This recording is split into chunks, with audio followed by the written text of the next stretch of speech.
여러분 안녕하십니까. 6.18 새벽이 되었습니다. 전우식입니다. 어제 수원지방법원에 온통 이목이 쏠렸습니다.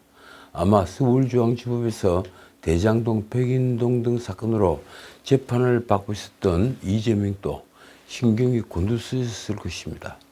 바로 이화영의 선고가 있었기 때문입니다.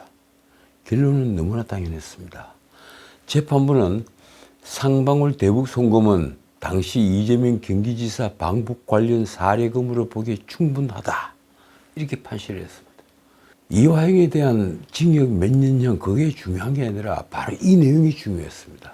수원지법 형사 11부 신진우 부장판사는 특가법상 뇌물 그리고 정치자금법 위반, 증거인멸교사, 외국환거래법 위반 등으로 기소가 된 이화영에게 징역 9년 6월 외에도 벌금 2억 5천만 원, 추징금 3억 2,595만 원 모두 이렇게 선고를 했습니다. 무엇보다 재판부는 상방울 대북송금과 관련해서 상방울이 스마트팜 사업비 500만 달러와 당시 도지사였던 이재명의 방북비 300만 달러를 대납하려 한 점을 모두 인정했습니다. 다만 재판부는 검찰이 공소사실에 적시를 한 800만 달러 가운데 해외로 밀반출된 불법 자금으로 394만 달러만 받아들였습니다. 스마트팜 사업비 500만 달러 중에 164만 달러, 그리고 이재명 방북비 300만 달러 중에 230만 달러만 범죄 행위로 인정을 한 것입니다. 재판부의 판시 내용이 이렇습니다. 피고인은 또 스마트팜 사업비와 도지사 방북비를 대납할 목적으로 상방울그룹 임직원들을 동원해서 미화 각 164만 달러와 230만 달러 상당을 관할 세관의 장에게 신고하지 않고 국외로 수출했다.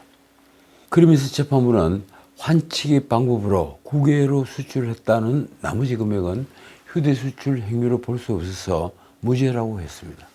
재판부는 검찰이 기소한 이화영의 정치자금법 위반 혐의와 그리고 특가법상 뇌물 혐의도 일부 인정을 했습니다. 부지사 재직 기간에 상방울그룹의 법인카드를 제공받아 사용한 것, 그리고 자신이 측근에게 허위 급여를 지급하게 하는 방법으로 뇌물과 정치자금을 수수했다는 것입니다. 재판부는 다만 이화영이 경기도 산하기관의 킨덱스 대표이사로 재직할 당시에 상방울 측으로부터 법인카드와 법인 차량을 제공받은 것은 직무 관련성이 인정되지 않아서 무죄로 판단했습니다. 이 선고가 끝나자 이화영 측은 수원지방법원 앞에서 재판부를 성토하기 바빴습니다. 이화영 측 김광윤 변호사는 김성태는 정직하고 이화영은 거짓말쟁이다 라는 전제를 깔아놓고 판결을 했다며 이렇게 말했습니다. 이 판결은 존재 사실 자체가 잘못되었다. 이화영에게 10년에 가까운 형을 선고한 판결을 도저히 받아들일 수 없고 이 재판부 자체도 인정할 수 없다.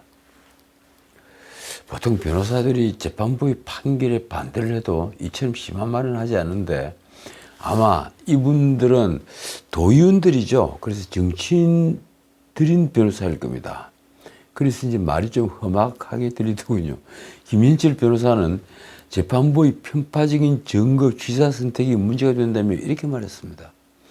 민주당이 준비하는 특검 입법이 추진돼서 사건을 조작한 검사들에 대한 수사가 진행된다면 어설프게 진행된 조작 사건의 전말이 밝혀질 것이라고 생각한다. 지금 민주당은 22대 국회 들어서 최상병 특검법 그리고 김건희 특검법 외에도 수원지검에서 이화영 수사를 편파적으로 했다여 특검 법안을 제출을 했죠. 그리고 조국 당은 한동훈 특검 법안을 내놓았습니다. 도대체 이화영은 무엇을 부인하는 걸까요? 그가 무슨 변명을 해도 상방울 김성태로 하여금 북한에 800만 달러가 가게 한 것은 사실입니다. 그건 이미 증명이 다 되었으니 말입니다. 그리고 그 돈의 성격도 이미 밝혀진 대로 스마트팜 사업비와 이재명의 방북 대가인 것입니다. 법원이 상방울이 대북송금이 이재명 지사의 방북 관련 사례금으로 보기에 충분하다고 판단했다는 것은 뭘 의미하는 걸까요? 이는 이른바 제3자 뇌물죄입니다. 그걸 오늘 거의 모든 언론들이 놓치고 있더군요. 다만 재판부는 대북 송금 여부를 이재명 당시 지사에게 보고했는지는 이번 사건에 대한 재판과는 무관하다고 판단했습니다. 그런데 재판부는 이날 이화영이 대북 송금을 공모했다는 혐의에 대해 유죄를 선고하면서 이렇게 말했습니다. 외국환 거래법 위반 혐의와 관련해서 상방울이 경기도가 낼 비용을 대납했다는 김성태 발언의 신빙성이 인정된다. 재판부는 김성태가 이화영으로부터 북한에 보낼 비용을 지원해주면 상방울이 대북 사업을 할 좋은 기회를 얻게 된다는 얘기를 듣고 북한에 보낼 자금을 준비했다고 진술했다고 합니다. 어쨌든 재판부의 결론은 아주 확실합니다. 상방울이 대북 송금이 경기지사 방북 관련 사례금으로 보기에 충분하다. 한편 이화영의 뇌물수수 혐의도 유죄로 봤습니다. 피고인이나 피고인의 가족이 상방울 법인카드를 사용한 것으로 볼 수 있다. 또 대북사업 경험이 전혀 없는 상방울이 이 사업에 참여한 점을 근거로 뇌물의 직무 관련성이었다. 북한에 돈을 보내주면 그 대신에 대북 사업을 할 수 있도록 도와주겠다. 그래서 직무 관련성이 있다는 겁니다. 어떻든 이화영이 상방울이 대북 송금에 연루된 혐의로 유죄 판결을 받으면서 이재명에 대한 검찰 수사도 이제 탄력을 받게 될 것으로 보입니다. 검찰은 앞서 이재명을 대북 송금 혐의 피의자로 전환했고 그리고 2차례 소환 조사를 벌인 바 있습니다. 지난해 9월에는 이재명에 대한 구속영장을 청구했지만 법원이 기각을 한 사실이 있을 뿐 이재명에 관련된 수사는 아직까지 진행되지 않았습니다. 하지만 이날 법원이 이화영의 대북 송금에 개입한 혐의를 인정을 함으로써 당시 경기지사였던 이재명에 대한 수사도 재개할 근거를 확보했습니다. 아니 수사를 하지 않을 방법이 없습니다. 앞서 이화영은 지난해 6월 검찰 조사에서 이렇게 말했습니다. 상방울이 방북 비용을 알아서 전부 처리해 주는 것으로 알고 있었고 이에 대해 이재명 경기지사에게 보고를 했다.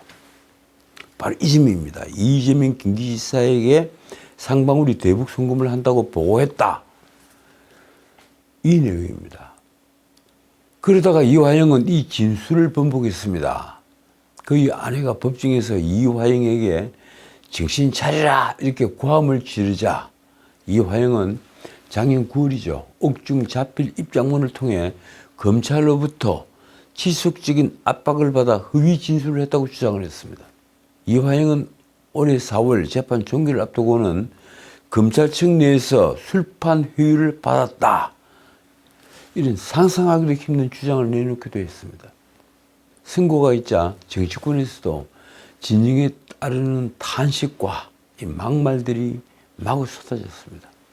국민의힘은 7일 이화영의 상방울 대북 송금과 뇌물수수 혐의로 1심에서 징역 9년 6월 이런 중형을 선고받자 이렇게 말했습니다.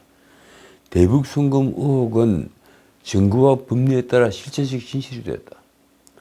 곽규택 수석 대변인의 논평이 이렇습니다.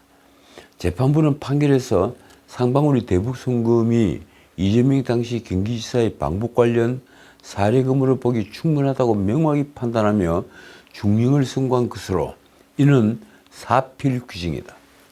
그러면서 곽규택은 이렇게 덧붙였습니다. 오늘 이 결과를 예견이라도 하듯 그간 이화영 전 부지사의 재판 과정에서 숱하게 드러난 재판 방해 공작은 다양하고도 치졸한 방법으로 자행되었다.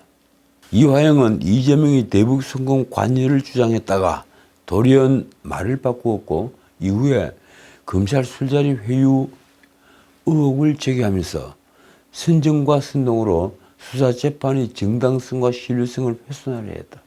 곽규택은 이 민주당이 22대 국회에 들어 재판부를 압박할 목적으로 재판 중인 사안을 그것도 1심 판결을 불과 나흘 앞두고선 대북 송금 의혹을 재수사하는 내용을 담은 특검법을 발의하기까지 했다고 비판을 했습니다.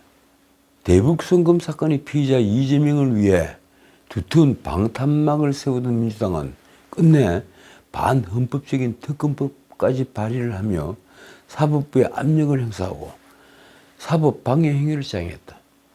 그렇습니다. 제가 보기에도 이번에 낸 수원지방 부분에서 검찰 수사가 문제가 있다면서 낸 그 특검 법안은 사법 방해 행위입니다. 미국 같으면 당장 아마 구속영장이 청구가 됐을 겁니다. 곽규택은 게다가 특검법이 관철되지 않으면 사건 관련 검사들이 탄핵소추 추진을 검토 중이라는 말을 흘리며 공공연한 협박도 서슴지 않고 있다고도 했습니다. 이화영의 1심 결과로 이재명의 유죄의 가능성에 대한 사법 리스크 우려는 이제 분명한 현재 진행이 되었다. 그러면서 이렇게 덧붙였습니다. 민생 없는 입법 독주로 특검법을 밀어붙이고 사법부 위에 군림하려 한다면 그 오만함에 대한 민심의 역풍은 돌이킬 수 없을 것이다. 민생 없는 입법 독주라고 했는데요. 사실 22대 국회에 들어와서 고물가 고금리 고환율, 이 삼고 현상, 이 어려운 민생에 대한 입법은 아직 단 한 건도 발의되지 않았습니다. 그렇게 1호 법안들을 좋아하면서 말입니다. 그런데 특검 법안들은 무려 지금 5개나 나와 있습니다. 자, 이번에 문재인 전 대통령 관련해서 말씀을 좀 드리겠습니다. 문재인 청와대 출신 민주당 의원들, 이른바 친문 의원들이 어제 7일 기자회견을 열었습니다.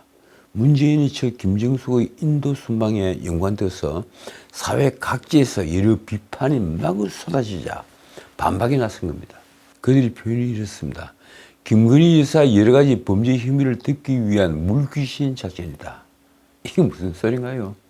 솔직히 김정숙 여사의 타지마할 관광 사건이 전 국민의 관심 대상이 되자 김건희 여사 관련돼서 뭐 주가 조작이니 디올백이니 하는 일들은 다 파묻혀 버렸습니다.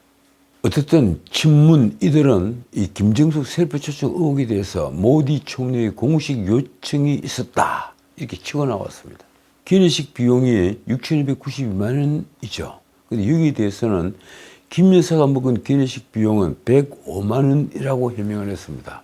이게 또 무슨 뚱딴지 같은 소리입니까? 이 자리엔 김정숙 인도 순방 당시 문화체육관광부 장관으로 인도 방문 대표 단장을 맡았던 도종환, 그렇죠. 김정숙은 특별 수행원에 지나지 않았습니다. 그 도종환 장관, 전 장관과 문재인 청와대에 근무를 했던 고민정, 윤건영, 민영배, 정태호, 김영배, 이 5 의원들이 참석을 했습니다. 그런데 40명도 채 안 되는 인원의 4끼 식사비, 그러니까 대통령 전용기 2호기에 탔던 그 40명도 채 안 되는 사람들, 그 사람들이 4번 먹었던 식사비가 6,292만 원. 그걸 여러분들 어떻게 생각하십니까? 그런데도 달랑 김정숙의 밥값만 누가 104만 원이라고 한 건가요? 일국의 국회의원이라는 자들이 이처럼 사리분별을 못하는 것입니까? 아니면 문재인에 대한 여전한 아첨 아부가 필요하기 때문입니까? 윤건영은 기자회견에서 김정숙이 2018년 3박 4일간 인도를 방문할 때 타고 간 대한항공 전용기 기내식 비용으로 정부가 6,292만 원을 지급한 것에 대해서 식사와 관련 없는 고정 비용이 65.5%를 차지한다고 했습니다. 이게 왜 식사와 관련이 없느냐 알아보니까 그렇습니다. 음식음료 재료를 보관하는 비용, 운송하는 비용, 이런 비용이 65.5%라는 얘기입니다. 그렇다면 그게 식사와 관련 없는 비용이 되어버리는 겁니까? 그러면서 한 말이 이렇습니다. 김 여사의 기내식 자체는 4.8%인 105만 원이다. 어떻든 김정숙이 가지 않았다면 도종환이 갔다면 2,600만 원 예산으로 해결할 수 있었던 인도 방문을 김 여사가 감으로써 대통령 전용기를 냈고 예산은 4억 원까지 편성이 되었습니다. 그리고 기내식 대금만 6,292만 원을 대한항공에 치렀습니다. 그런데도 김 여사의 기내식 자체는 4.8%인 105만 원밖에 안 된다. 이런 식으로 변명을 하는 것이 과연 대한민국 국회의원들 수준입니까? 그러면서 윤건영은 이날 오전 문체부로부터 받은 기내식 상세 내역 자료를 공개했던 겁니다. 이 자료에 따르면 식자재와 조리 인건비가 포함된 기내식 비용은 2,167만 원, 34.4%입니다. 근데 기내식 운송 및 보관료, 아까 말씀드린 대로 이 기내식을 유지하기 위한 그런 비용에다가 기내식 이외의 식료품 등이 4,125만 원으로 65.5%입니다. 기내식 이외의 식료품에 뭐가 들어갈까요? 혹시 최고급 와인이라도 들어간 겁니까? 그래서 더 궁금해지고 있습니다. 말하자면 기내식 비용 2,167만 원 가운데 정부 관계자나 승무원을 제외한 김정숙의 기내식만 따로 계산을 하면 그 나누기를 했겠죠. 105만 원이라는 것입니다. 그러지 말고 차라리 식재료 원가를 말하는 게 낫지 않겠습니까? 어떻게 이런 머리로 국회의원을 한다는 것입니까? 저는 정말 이해가 되지 않았습니다. 한편 도종환은 셀프 초청 의혹에 대해서 이렇게 설명했습니다. 2018년 7월 인도와의 정상회담에서 모디 총리가 문재인이 참석해달라고 요청한 것이다. 외교가에선 셀프 초청이란 있을 수 없을 일이다. 정태호도 김정숙 옹호에 나섰습니다. 인도 측은 지속적으로 최고위급을 보내달라고 요청을 했는데 인도 총리 요청에 가장 잘 맞는 분이 누군가를 선택할 수밖에 없었다. 그래서 당시에 허왕우 기념공원 착공식이 있었기 때문에 여사님이 가시는 게 인도 총리 요구에 가장 부합하는 우리 정부의 답변이라고 생각한다. 이렇게 했다는 것입니다. 김정숙의 타지마할 관광에 대해서도 초질관 김정숙의 뜻이 아니라 인도 정부의 공식적인 요청이 있었다는 말입니다. 말하자면 인도 정부가 외국 정상이 오면 반드시 방문해달라고 하는 일정으로 인도 정부가 타지마할 방문을 중요하게 생각한다고 했습니다. 이것도 무슨 뚱딴지 같은 말입니까?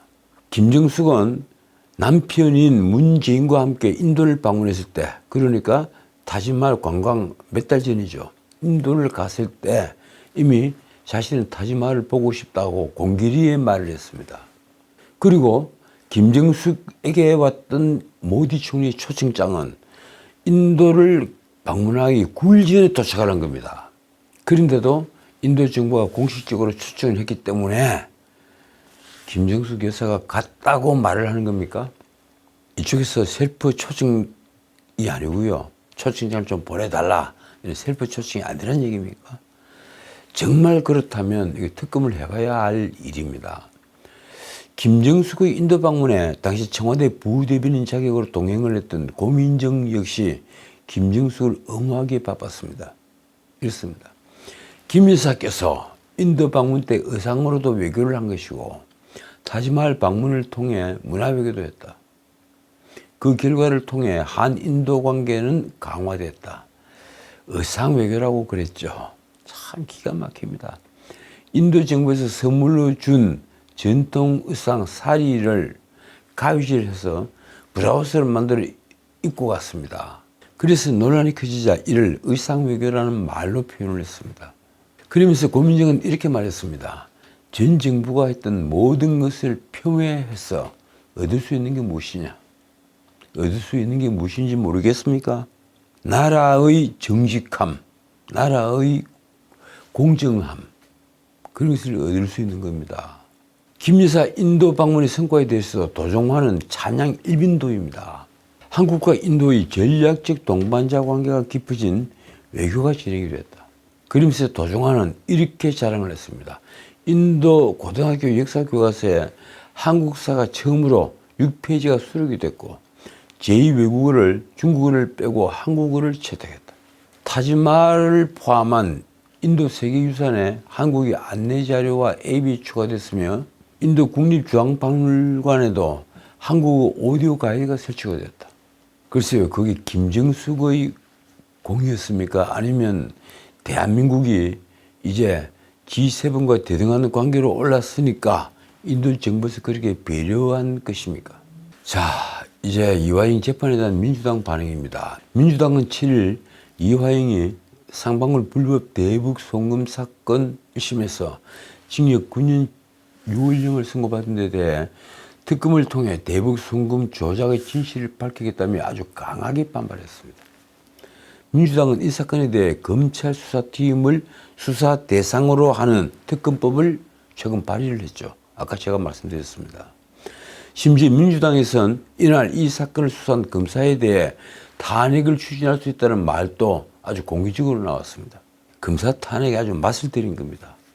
사법부에 대해 왜 이런 집단 반발이 벌어질까요?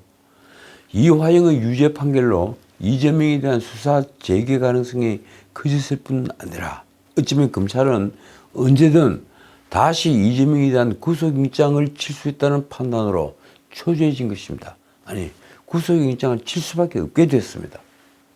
그래서 검사 탄핵으로 수사팀의 손발을 묶겠다, 이런 계책이 나온 겁니다. 민주당 정치검찰 사건 조작 특별대책단이라는 팀이 있죠. 그 특별대책단은 이날 판결을 이렇게 평가를 했습니다. 검찰이 수사를 조작했다는 정황이 계속 늘어나고 있는 상황에서 재판부가 검찰의 주장을 상당 부분 채택한 것은 납득하기 어렵다. 그러면서 한 말은 특검을 통과시킨다는 것입니다. 최대한 빠른 시일 내에 대북 송금 검찰 조작 특검법을 통과시켜서 검찰이 사건 조작 실체를 명명백백하게 밝혀내겠다. 그러면서 항소심에 대한 압박도 잊지를 않았습니다. 2심 재판에서는 상방울 대북 송금과 검찰 조작 수사의 진실이 제대로 밝혀지길 기대한다. 이승윤이 발의한 특검 법안은 국회를 통과하는 일은 솔직히 아주 쉬울 것입니다. 192석이나 가지고 있으니 말입니다. 그리고 이 법안이야말로 윤 대통령은 단 일순도 망설이지 않고 거부권을 행사할 것입니다. 과연 민심은 그때쯤 누구의 손을 들어줄까요? 그런데 민주당은 대통령이 특검법의 거부권을 행사할 가능성에 대비해서 이 사건 수사검사와 검사장의 탄핵소추안을 국회에서 통과시키는 방안도 검토 중이라고 합니다. 정진욱 의원이 나도에 나와서 한 말이 있었습니다. 검사가 사건 의도를 가지고 특정 프레임에 따라 결과를 만들어내려고 한다면 반드시 책임을 물어야 한다. 가장 좋은 방법은 탄핵을 하는 것이다. 사실 민주당은 이날 판결이 나온 후에 당혹스러운 기류가 역력했습니다. 거의 모든 언론이 그렇다고 보도를 하고 있습니다. 이재명은 별도의 입장을 내지는 않았습니다. 입을 꽉 닫고 있습니다. 다만 언론에 실린 이재명 측 입장은 이렇습니다. 이화영이 이재명에게 대북 송금 관련 보고를 했는지 여부에 대해서는 법원이 판단하지 않았다. 이 대표가 직접적인 연관성이 없는 것으로 볼 수 있다. 정말 그런 겁니까? 이제 판결문 전체가 다 공개가 되면 아마 펄쩍 뛰겠죠. 당 관계자의 말은 이렇습니다. 결국 법원이 이 대표 방북 비용 대납에 대해서는 인정을 한 셈이 되는데 그간 이 대표 측에서 주장한 것과는 다른 결과가 나온 것 같다. 자, 오늘은 여기까지입니다. 아무리 정치를 하는 자들이 후헉, 그러니까 면후, 얼굴은 두껍고 심억, 마음은 검다. 이 후헉이라고 하지만 참 요즘 정치인들 보면 뻔뻔합니다. 죄를 짓지 않고 살아도 일생은 고단한 법인데 그들은 어찌 생을 마감할까요? 지금까지 전식이었습니다.